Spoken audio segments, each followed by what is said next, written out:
Hello everyone, my name is Zenitsu, and I'm back with another Digimon deck profile video. So today I'm going to be taking a look at Special Booster 2.5, and this set offers us lots of new and powerful tools to be able to build and iterate on some new and existing decks. And today's deck I'm going to be taking a look at is going to be the most updated iteration of the DNA Dragon Lord himself, Examon.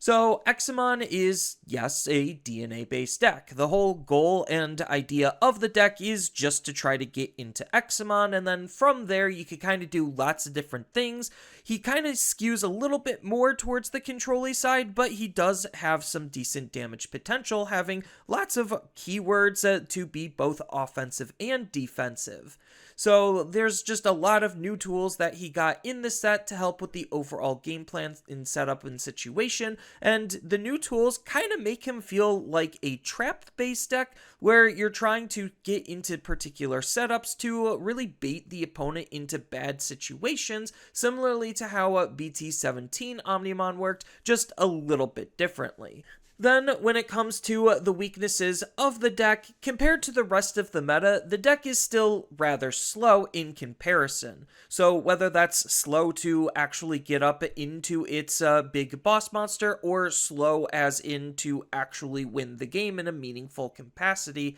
it kind of just isn't necessarily as strong as some of the other current top meta contenders. So while that might not necessarily be the biggest weakness in the world, it still does impact how the deck is going to be performing overall, on top of the fact that when you look at all of the protections that Examon has, he has some really good hard removal protections, but he's also pretty weak and vulnerable to a lot of soft removal, which, again, looking at the current state of the meta, that's where a lot of the power in Digimon actually is no longer in that hard removal. So he's not necessarily a deck that's really bad because of these factors. It's just meaning that he's not going to be the top contending deck, and while I personally wouldn't recommend playing him at a high competitive level, he could still be a really fun deck to play around with, having lots of strong potential based on the tools that he A, was already playing with, and B, has gotten thanks to this new set. So with all that said and done, let's just dive right into the deck profile and see what we're working with. Starting off with the Digitamas, I'm only going to be running 4 eggs. If you want to run a 5th egg, it really doesn't matter. The 2 best eggs we have are obviously going to be both Baby Dumons. The one I'm personally going to be running is going to be the new Baby Dumon from BT20, just because it helps us draw cards, which is never a bad thing, upping the overall consistency of the deck, but I wouldn't discredit anyone for wanting to use the EX3 Baby Dumon just for some extra DP, but if you want to run a combination of the two, by all means do so. I don't think it matters all that much at the end of the day. And then when it comes to the level 3s, I'm just going to be keeping it simple and running an all Dracomon lineup. I'm going to be running 4 copies of the BT20 Dracomon, so this one's pretty nice for having an ability that activates at the start of our main phase, where we get to discard a card with Dracomon or Examon in its text from our hand to be able to draw 1 and gain 1 memory, which is pretty nice on consistency and tempo, while having a pretty simple but effective inheritable ability of just giving this Digimon plus 2000 DP so he could hit even higher numbers. Then, when it comes to the other main Dracomon, that's going to be the 4 copies of the EX3 version, because this is going to be the deck's dedicated digging or searching tool. So it has a nice on-play ability where we get to check the top 4. That's already 1 above the average 3 that most other things can check. And then we get to add a green or blue card with a Dramon in its name, and 1 card with Examon in its name from among them into our hand, on top of the fact that it has a really nice inheritable ability that's gaining us DP in a little bit of a different way, where it's an all turns inheritable, where once per turn, when one of our Digimon with Dramon or Examon in its name becomes suspended, then this Digimon gets plus 1000 DP for the turn to make our Digimon that much more powerful and annoying to deal with. And then the last Dracomon is obviously the weakest one compared to the others, but it's still a pretty solid and serviceable card nonetheless, because this card has an ability where during your turn, once per turn, when you play another Digimon with Dramon in its name, then we get to draw one card. We're not really playing blue flare, so we don't care about that part, but the fact that it's just, again, helping with our overall consistency is nice, especially since the deck already has built-in ways to want us to play out our Digimon. If this is just chilling on the field, we get extra bonuses for that. And even if this card's not on the field and it's used as an inheritable, the ability is really nice at helping us gain some extra tempo, where it's essentially the same as his native ability, except it's just allowing us to gain memory instead of drawing cards. Then when it comes to the level 4s, and I guess the majority of the rest of the deck, it's going to mostly just be the BT20 cards, because those are the newest things, and they're actually some of the better things the deck has going for it. So when it comes to the Cordramons, we do have 2 different Cordramons that we're going to be running, both at 4, and that's going to be the green-red Cordramon that comes with the nifty Raid ability, on top of the fact that when we play a blue Digimon with a Dracomon or Examon in its text, then we get to Digivolve this Digimon into Groundramon from our hand and reduce the Digivolution by 2, so it allows us to try to help build up a secondary stack while being able to Digivolve into higher stages at the same time to make our plays a little bit more efficient. Then the inheritable ability is just a simple plus 2000 during our turn, so we have consistency on this ability, which is what the blue-red version of Cordramon is doing inheritably, and its native abilities are very comparable, where it has jamming instead of raid, and it also is allowing us to use that same ability, except it triggers when we're playing green Digimon with Dracomon or Examon in its text, and we get to Digivolve into Wingdramon instead of Groundramon. And then the last level 4 could kind of just be whatever you feel like. It is a tech or flex spot. I'm just going to be running one copy of EX3 Cordramon because I think this card is still pretty fantastic at just having some nice built-in protections, natively having evade, and inheritably giving evade as long as our Digimon has Dramon or Examon in its name. Then when it comes to the level 5s, I'm just going to again be running mostly BT20 cards. You could splash in a little bit of EX3 cards just because the EX3 ground and Wingdramons are both pretty decent, but I still think the BT20 cards are what you're going to be focusing on more often than not. So as far as what these cards are doing that we're running them at 4 ofs, well, they both have an on-play and when digivolving ability, which is really nice and gives us extra flexibility on how we're playing our cards. But Groundramon more specifically suspends one of the opponent's Digimon or Tamers, and then locks one of their cards from being able to unsuspend, which is really nice, on top of the fact that it could be used as a level 6 for Examon's DNA, counting as Breaker Dramon. And then its inheritable ability is a really good all turns effect, where when this Digimon deletes an opponent's Digimon by battle, we also get to trash the top card of their security stack. And then Wingdramon is doing something comparable, where its all turns ability is counting as Slayer Dramon for Examon's DNA. So again, just allows us to try to DNA either off of our level 5s or our level 6s. Its inheritable ability is giving our Digimon security attack +1, so we could punch a little bit harder. And its on play and when digivolving ability just is a simple deleting of a Digimon with 6000 or less DP, which is not too shabby.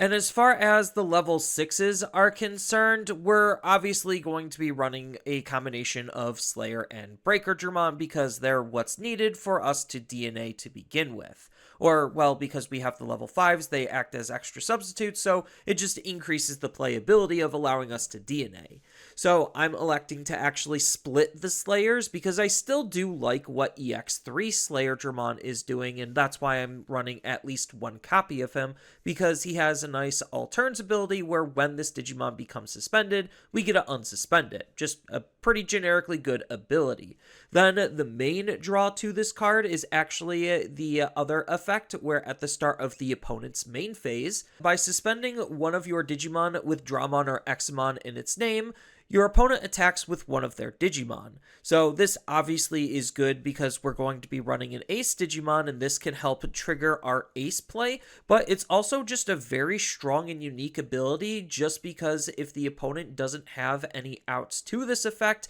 and they're banking on their Digimon out of raising to do something, especially if they're going to Digivolve it up, not through an effect, then this could really put a damper and interrupt their potential play, slowing them down. Then what's really nice is the fact that the inheritable ability is that exact same ability, so that way whether you're in Slayerdramon or in Examon, you still have access at this effect. And then the other Slayerdramon is still a pretty decent card in of himself. The most important thing about the card is his inheritable ability, which is adding the protective backbone for the deck, because during all turns once per turn, when a Digimon with a Dracomon or Examon in their text would leave the battle area other than by battle, we get to suspend this Digimon and then it doesn't leave. So it's basically like Super Evade, on top of the fact that he natively comes with Piercing and his own on-play and when Digivolving effect, where we get to trash any 3 Digivolution sources off of one of the opponent's Digimon, which is already pretty good.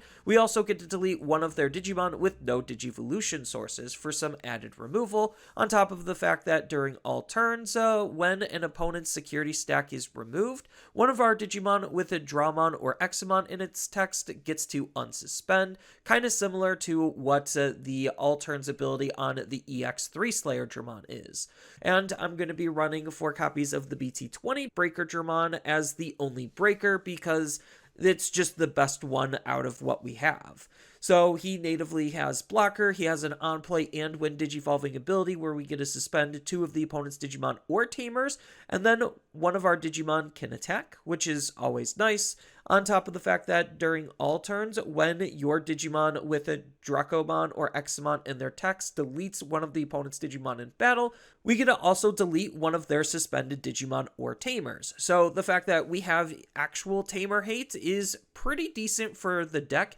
because not a lot of decks actually can interact with the opponent's Tamers in a meaningful way. Then on top of that, he has nice all turns inheritable, where when a Digimon with Draco or Examon in their text deletes one of the opponent's Digimon by battle, we also then get to delete one of their suspended Digimon or Tamers, taking that same note from the EX3 Slayer, where whether we're in Breaker Dramon or Examon, we still have access at that ability, which is really good for trying to control the opponent's field and limit their actions. And speaking of our Examons, we actually have 2 different Examons that we want to utilize. I kind of want to think that we generally want to lead with the EX3 Examon whenever possible because of its when Digivolving ability, where not only do we get to place a blue or green card with Dramon in its name underneath this Digimon's Digivolution sources, increasing the potential and abilities of what this card actually has access to and can do, but when we also DNA Digivolve into this card,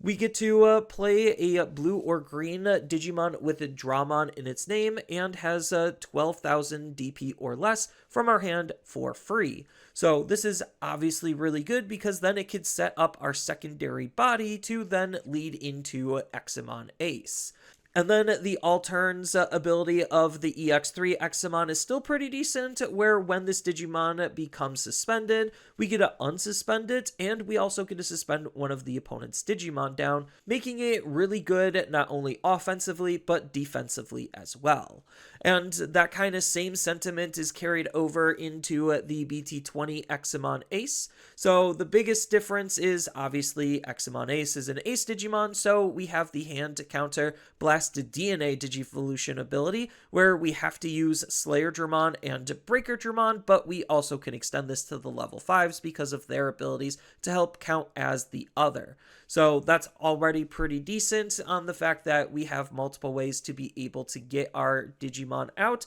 and try to sustain them. Then this card natively comes with 4 keywords, which is a lot of keywords to be playing around with. So he has Raid, Piercing, Blocker, and Evade, making him just a very resilient body that can pick apart the opponent's field. Then he has a nice when Digivolving ability where if we DNA Digivolve into this card, we get to return all of the opponent's Digimon with the highest DP to the bottom of their deck as the big disruptive removal. Then on top of that, his all turns ability is very comparable to the EX3's, where when any Digimon suspends, this Digimon may unsuspend. They both are very strong cards and work very well with each other. Then when it comes to the tamers, Examon doesn't really have a dedicated tamer, so we're just gonna borrow some hyper generic good tamers. So when it comes to the tamers, you could kind of just run whatever you feel like you want it to be. I'm just electing to use 2 copies of the BT3 Davis for some more digging and search potential,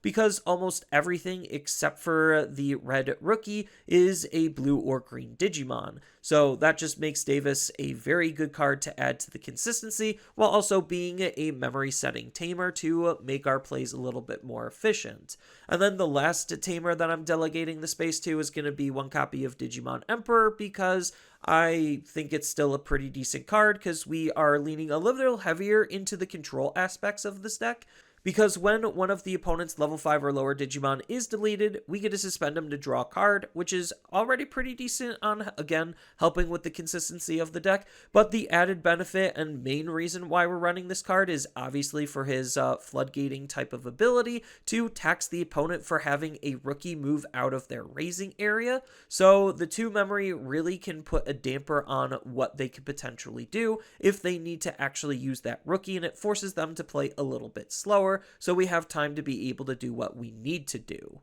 And then when it comes to the options, I'm just going to be keeping it rather simple and just running 3 copies of Wisteria Memory Boost as the main searching option for the deck, because this allows us to look for any blue or red Digimon, which is pretty much almost every Digimon in this build, on top of the fact that it is a memory boost, so we still have that delay option to be able to gain extra memory later when we need it. And then the main option of the deck, which I am considering on trying to find space to run more of, because of how good this card actually is, being our big main trap for the deck, is going to be 3 copies of Unleash the Dragon Gene. So its main ability allows us to play a card with Dracomon or Examon in its text from our hand and reduce that play cost by 3, and then we get to place this card into the battle area, so it's already helping set up our field, especially our DNAs, on top of the fact that its all turns ability is the main appeal, because when any of our Digimon with Dracomon or Examon in its text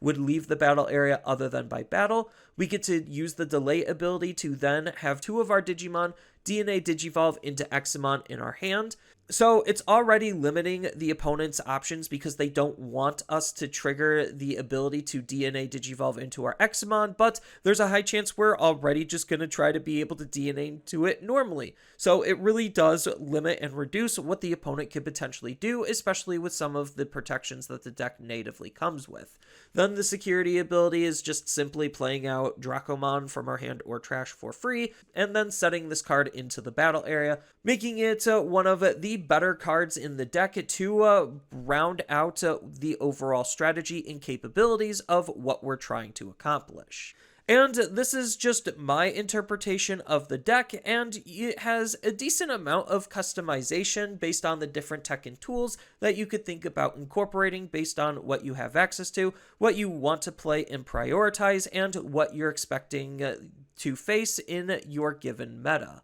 And it's not like we're limited to just these cards either. We do have lots of other cards to synergize with Dramons and Examons. We have other cards to synergize with the DNA mechanic as a whole, because this deck really isn't playing with end of turn DNA, and we could find ways to add it in, on top of the fact that we do just have other good generic tech cards that we could run to help flesh out any of the weaknesses that the deck might have, or that you might notice that the deck might have. And as far as some future potential support, right now, outside of just trying to use other good generic cards that come out, we really don't have any current updates for the deck, but based on the popularity of Royal Knights and Examon as a whole, the fact that we don't have Examon X antibody means that we're most likely eventually going to get it, so it's a deck that does have some potential to be able to get some support. When we get it, we don't know, but there's a high chance that it's eventually going to come.